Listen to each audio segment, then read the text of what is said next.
Võib-olla oleks kõige kohasem alustada nii, nagu alustatakse anonüümsete alkohoolikute koosolekul. Ma ütlen, et ma olen Kristina ja ma olen alkohoolik. Ja te kõik tervitate mind ja ütlete tere, Kristina, ja siis ma jätkan oma loo rääkimist. Tõepoolest, mina olen talkudest sõltuv, olen seda avastanud viimastel aastatel, tundes, nagu igal korralikul sõltlasel, aeg-ajalt tekib, et ma enam ilma ei saa, mul on vaja. Varasematel aastatel juhtus seda nii sageli, et ühel hetkel tekib nagu küllus ja mõtted, et nüüd ma paar aastat ei tahaks, aga siis tuleb jälle. Mis selle talgu nii võluvaks teeb, sellest ma teile ka räägin ja kuidas need talgud ka välja näevad. Aga enne räägiks pisut sellest, kuidas ma üldse talguteni jõudsin ja miks ma Elfini jõudsin. Ma usun, et iga inimene tahab endast mõelda kui õppimisvõimelisest, toredast, heast, säästlikust, mõistlikust ja intelligentsest inimesest. Kui me vaatame, kuidas me käitume, siis sageli on see täiesti vastuolus meie enda sooviga sellise olla, selline välja näha ja selliselt käituda. Võib-olla on see mingil moel ka ajastumärk, et me oleme sattunud tänapäeval elama aega või ajastusse, mis 20 aastat tagasi soosis rohkem kasvu, tarbimist, suuremaks, teiste arvelt ja nii edasi. Kui ma mõtlen oma lapsepõlve peale, kasvades üles Nõukogude Liidus, siis olla keskkonnasõbralik, olla säästlik, saada hakkama väikeste vahenditega või väheste vahenditega, teha ühiskondlikku tööd, oli normaalne. See oli mu normaalne elu osa. Minu meelest toimisid nii ka minu vanemad, vanavanemad ja nii edasi. Hiljaaegu ma lihtsalt ütlen ühe kommentaari, et hiljaaegu olin ühel seminaril, kus üks inimene ütles, et mina kindlasti olen tänapäeval palju keskkonnateadlikum kui mu vanaema. Ma mõtlesin, et kindlasti sa ei ole. Sinu vanaema oli märkimisväärselt keskkonnateadlikum, sest ajad olid lihtsalt sellised. Ja mulle tundub, et kuskil 90ndate alguses, kui me ise seisvusime, siis see mõtteviis nagu muutus, see paradigma muutus. Ma ei tea, miks ma äkki otsustasin, et kuna mul ei ole varem olnud nii palju asju või ma ei saa nii palju teha, siis ma nüüd pean seda kõik nagu tagasi tegema, paberit raiskama ja vee voolama jätma ja ma isegi ei oska selgitada, kus niisugused käitumise totter muutus nagu tuli. Aga õnneks see minul muutus. Ja muutus sellepärast, et ma läksin elama ja õppima Ameerika Ühendriikidesse, the source of all evil, aga mõnikord ka võib-olla the source of all good, et paljud head ideed ja lahendused on just sealt nagu pärit olnud ja sattusin õppima New Yorgi ülikooli juhtimist ja turundust. Ja jälle võib-olla tänu vedamisele sattus minule õppejõuks inimene, turunduse õppejõuks, kes kohe esimeses loengus ütles meile, et turunduse või marketingi eesmärk ei ole mitte müüa. See tuleb alles hiljem, võib-olla üldse ei tule, vaid on teha vahetus. Minul on midagi ja sinul on midagi ja me tahame teha vahetust. Võib-olla on mul raamat ja sul raha, võib-olla on mul idee tööta midagi säästlikumalt ja sinul vajadus seda teha, me teeme selle vahetuse. Ta õpetas ka meid tervet kursust mõtlema alati selle peale, mida iganes me ei tee, ei tooda, ei promo, igat sammu meie elus saadab mingi tagajärg ja sellel tagajärjel on mõju ühiskonnale, keskkonnale, majandusele ja nii edasi. Ta pani minu peas need asjad võrdsesse tasakaalu omavahel.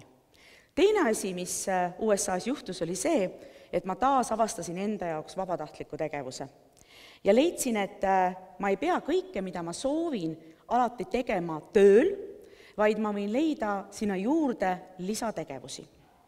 Kui ma tulin Eestisse tagasi, siis ma jäksin tööle AIDSi ennetuskeskusesse ja töötasin seal päris head mitu aastat ja usun, et viisin mõlemad need põhimõtted säästva mõtlemise ühelt poolt ja teiselt poolt vabatahtlikkuse promo oma igapäevatöösse samavõrra sisse. Aga midagi oli nagu puudu ja see puudu oli see, et mul endal ei olnud vabatahtlikuna kuidagi sellist tegevust, mis oleks mind nagu tööväliselt samamoodi köitnud või ei olnud tekkinud sellist sellist soovi või sellist tegevust, kus ma oleks nagu, mis oleks minust teinud sõltlase. Ja ma isegi ei mäleta, miks, aga ma arvan, et see juhtus tänu sellele, et ma läksin tööle Eesti Mittetulundusühingute Sihtasutuste Liitu, mis nagu varem juba öeldi, sai ka eelmine nädal 20-aastaseks. Ja meil oli palju liikmeid ja ma loomulikult vaatasin, mis need liikmed teevad. Ja siis ma avastasin, et meil on liikmeks ELF ja ELFil on niisugused asjad nagu talgud. Ja siis ma mõtlesin, et oi kui tore, et mina lähen. Vaatasin, mis seal kirjas oli, võtsin kaasa töösaapad ja terve hunnikiga igaks uueks päevaks erineva riidekomplekti ja lokitange just päris mitte, aga peaaegu. Ja siis sattusime Jotiga Saarnaki laiule. Ma ei usu, et ma nende 5 või 6 päeva jooksul oluliselt oma riided vitsisin vahetada, sest see polnud üldse tähtis, aga küll kulusid kõik plaastrid rakkude peale panemiseks ära ja ühtlasi ma sain ka teada, nagu Ott ütles, et tema töötas mootorsaega, mina jälle sain seda tema maha võetud oksi loopida hunnikutesse, mis olid kordades kõrgemad kui ma ise, ma ei kujutanud ette, et ma võin nii tugev olla. Ei olnud ei elektrit, ei olnud ei voolavat vett ja ma arvan, et see on, kuigi ma olen kõike talge armastanud, kus ma olen käinud, oli see minu kõige lemmikum talg, minu kõige esimene talg ja ma arvan, et see sõltuvus sealt nagu algusega sai. Aastate jooksul, sellest on nüüd 10 aastat tagasi, olen ma käinud 25 talgul, nendest umbes pooled Eestis, paljud minu talgujuhid on ka täna siin saalis, olen näinud meie saari, ülevalt ja alt, vasakult ja paremalt, käinud rahvusparkides, kuhu ma võib-olla niisama ise ei oleks sattunud, näinud loomi, kuigi neid olime juba ennem ka näinud, sest mu vanaisa oli metsamees, nii et Eesti metsades ei ole peaaegu ühtegi looma, keda ma ei oleks näinud, aga suuremast peast nende nägemine on nagu midagi muud, eriti kui sa ikka niisugune linnalaps oled. Aga lisaks sellele olen ma olnud talgutel Soomes, Lapimaal, Turu saarestikus, näinud seal kohti ja teinud asju, millest võib-olla tavaline turist võib ainult unistada, ja ma ei pea selle midagi riivatud silmas, vaid keskkonnaasju.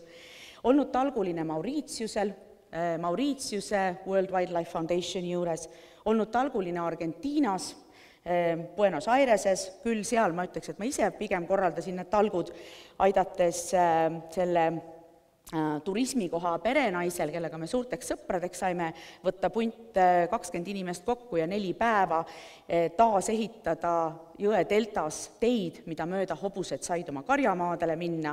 See tundus nii loogiline, ma rääkisin, kuidas me Eestis asju teeme ja ta leidis, et see on väga tore ja otsustas, et ta järgmine suvi, meie talv, siis proovib ise ka midagi sellist teha.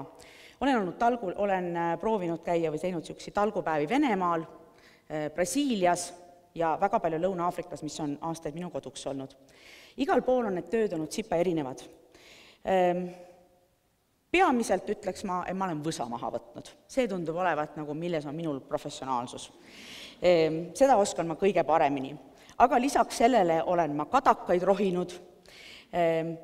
Seda ma saan aru, et tuli teha, sellepärast, et Turu saarestikus Soomemaal on väikesed haruldased taimed, mida umbes selle saali suurusel platsil on 5 ja selleks, et nad saaksid kasvada, tuleb kõik kadakad ümbertringi maha võtta. Ma küll kardan, et me umbes ülejäänud 5 taime tõmbasime ka kogemata välja.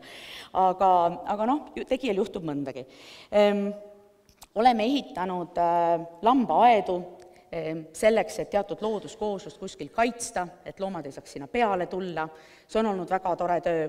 Oleme ehitanud tõkkeid Männiku oia, kust kalad saaksid pärast tulles ja merre minnes või ma ei tea, kas nad niimoodi vist liiguvad, hüpata üle, ja oli see väga šef ja väga lahe. Oleme Soomaal jälle võsa võtnud, see tundub ikka mu lemmiktegevus olevat olnud, ja Venemaal me puhastasime 2 päeva Baikali-äärset ala lihtsalt prügist, nii et kui keegil on hirmus prügi koristamise vajadus, siis minge Baikali äärde ja teil on põnev.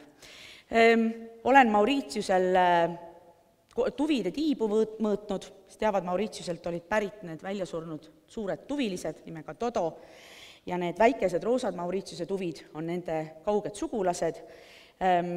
Nende tiibu me mõõtsime Korallsaarel hommiku kell 5, sest lõuna ajal tuli sealt lahkuda, kuna maapinna temperatuur läks nii suureks, et seal ei peanud võimalik seista. Miks me neid tiibu võtsime, me mäleta, sest ma olin, see talgujuht oli lihtsalt nii ilus, et ma minu meelest läksin sellepärast neid tiibu mõõtma, mitte kilpkonni mõõtma, et lihtsalt ta oli nii kena ja see oli nii tore. Miks me neid mõõtsime, väga hästi ei mäleta, aga need tiivad olid umbes 3 millimeetrit pikad ja väga omapärane oli see. Nii et need on need tööd, mida me oleme talgutel teinud. Talgupäevad võivad olla väga erinevad. Kõige karmim on Soome talg. Kell 7.30 korstab häratus. Ajad ennast telgist välja, punkt kell 8 on hommikusöökt, punkt 8.30 on teade tööle.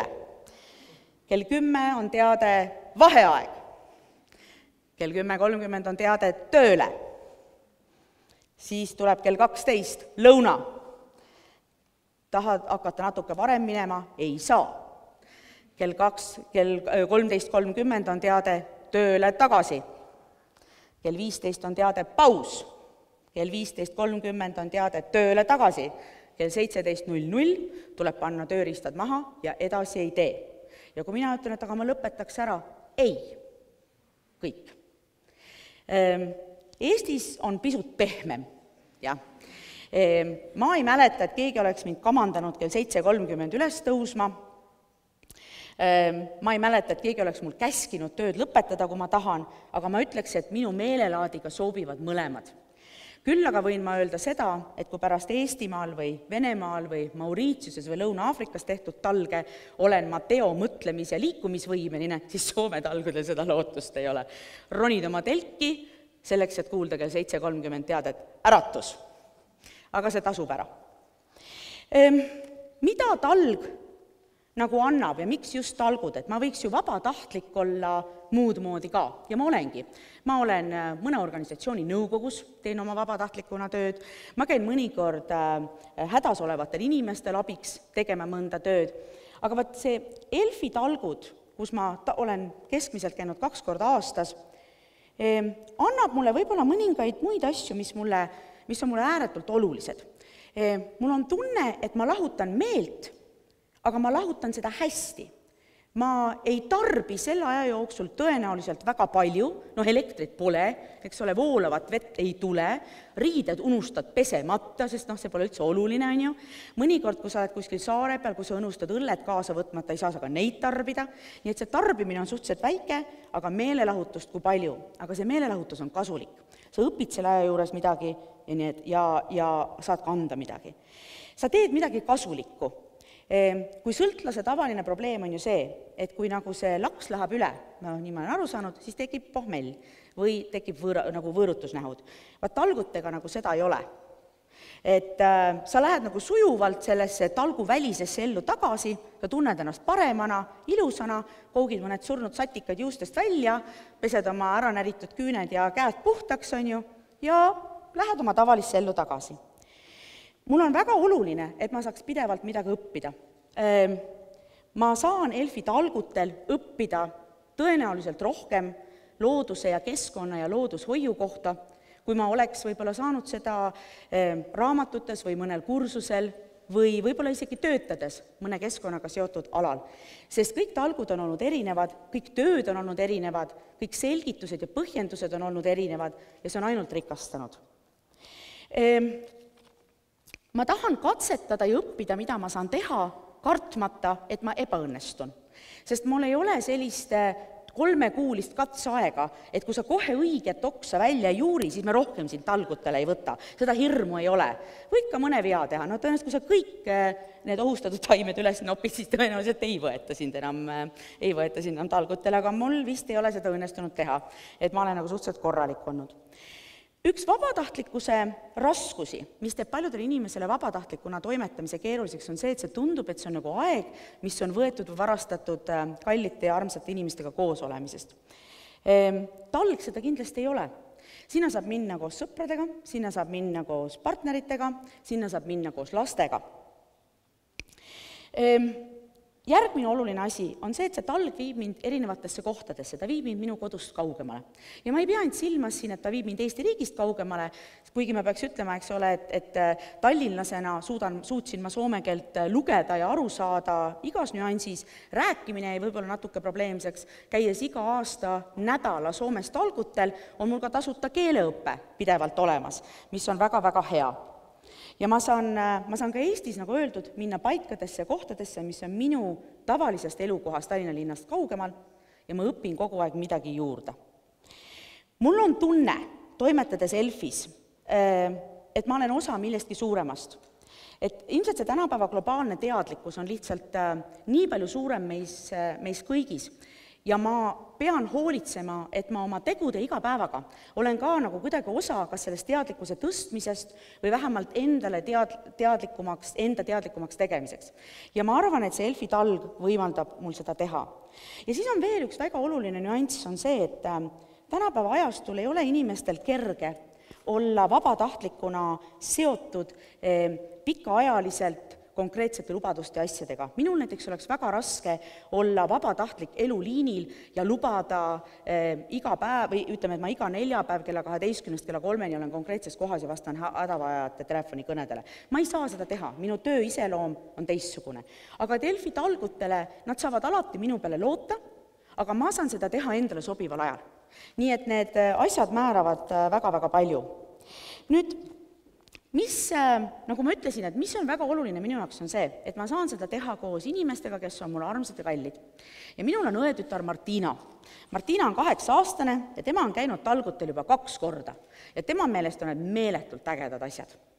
Ja kui ta 1. septembril kooli läks, siis küsiti ta käest, et mis oli sinu suve kõrghetk, siis ta leidis, et need olid talgud Koiva jõel ja küsiti, et mis sa tegid, siis tema kirjeldus oma klassikaaslastele olevat olnud õpetaja sõnad järgi see, et sõime kogu aeg kartuleid, kohvivett tõime jõest, mis tal seal veel oli, magasime herilase pesa all, ma sõitsin hobusega ringi, siis ma magasin natuke heinaküünis ja me sõime kogu aeg Kalevi-komme. Ja minu eest, kui nagu niimoodi ühele 8-aastasele nagu teha selgeks, et see on talg, siis on päris tore. Õnneks, jah. Tabas ta ära ka seda, et miks on keskkond tähtis ja miks see nagu talle tähtis on. Ja kui palju on lapsi, kes saavad pärast oma suvevaheaega, see küll juhtus nüüd eelmine nädal, kui me olime Soomaal talgutel, minna kooli ja öelda, et mina muide magasin kähriku, rebase ja luigetopise all, nagu me tegime Soomaa külastuskeskuses. Nii et mulle tundub, et need talgud annavad mulle võimaluse 2 asja teha, mis on minu jaoks tähtsad. Üks on olla hea ühiskonnaliige, hea inimene, ja teine on see teadmine, et mitte inimene ei ole meie heaolu allikas, vaid keskkond, nii on öelnud Lester Brown, ja mina prooviks enda poolt teha kõik, mis ma saan, et seda sõltuvust sellisel kujul ka edasi hoida. Ja kui me juba räägime sünnipäevalapsest, siis ma ei tea, kas ma 100. ELF-i sünnipäeva näen, annaks jumal, et mitte, aga usun, et 80. küll, ja ma loodan, et ma siis 102-aastase naisena koos tõenäoliselt 10 aastat noorema Oti käevarule toetades suudaksin sama rõõmsalt ja õnnelikult oma sõltuvust teiega jagada.